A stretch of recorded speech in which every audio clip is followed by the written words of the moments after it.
তৎকালীন আওয়ামী লীগ সরকারের বাংলাদেশকে দুর্নীতিতে চ্যাম্পিয়ন বানিয়ে 2001 সালের জুন মাসে ক্ষমতা থেকে বিদায় নিয়েছিল। বর্তমান সরকারও করব কাজ, গড়ব দেশ, সবার আগে বাংলাদেশ, এই স্লোগানকে উপজীব্য করে দলীয় নির্বাচনে ইশতেহার ঘোষণা করেছিল।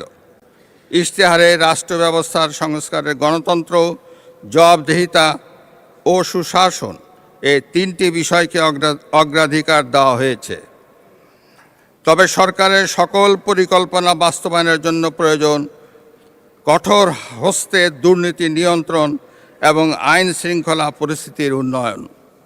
এই দুইটি বিষয় নিয়ন্ত্রণে বর্তমান সরকার দৃঢ়তার সঙ্গে কাজ করছে। দেশে দুর্নীতি নিয়ন্ত্রণে বিএনপি সরকারের ট্র্যাক রেকর্ড রয়েছে।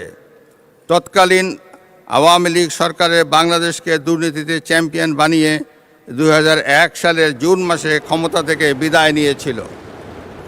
2001 সালের অক্টোবর মাসে পূর্ববর্তী সরকারের রেখে যাওয়া দুর্নীতিতে চ্যাম্পিয়ন বাংলাদেশের দায়িত্ব নিয়ে বেগম খালেদা জিয়ার নেতৃত্বাধীন সরকার দুর্নীতি দমনে কঠোর পদক্ষেপ গ্রহণ করে। এছাড়া দুর্নীতি প্রতিরোধের লক্ষ্যে দুর্নীতি দমন কমিশন আইন 2004 প্রণয়ন করে। এর ফলে বিশ্বে দুর্নীতিতে চ্যাম্পিয়ন হওয়ার কলঙ্ক থেকে বাংলাদেশ মুক্তি পায়।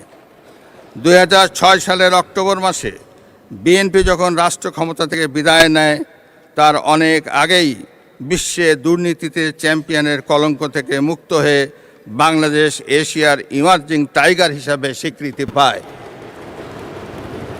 এবারও দুর্নীতি দমন এবং আইন শৃঙ্খলা নিয়ন্ত্রণই হবে বর্তমান সরকারের প্রথম এবং প্রধান অগ্রাধিকার। জনাব স্পিকার, দেশের অর্ধেকেরও বেশি নারী শক্তিকে রাষ্ট্র রাজনীতির মূলধারার বাইরে রেখে স্বনির্ভর বাংলাদেশ গড়ে তোলা সম্ভব নয়। নারীর অর্থনৈতিক ক্ষমতায়ন নিশ্চিত করতে বর্তমান সরকার নানামুখী পদক্ষেপ গ্রহণ করেছে। এরই অংশ হিসাবে বর্তমান সরকার দেশের প্রতিটি পরিবারের নারী প্রধানের নামে ফ্যামিলি কার্ড ইস্যু করার কার্যক্রম চালু করেছে।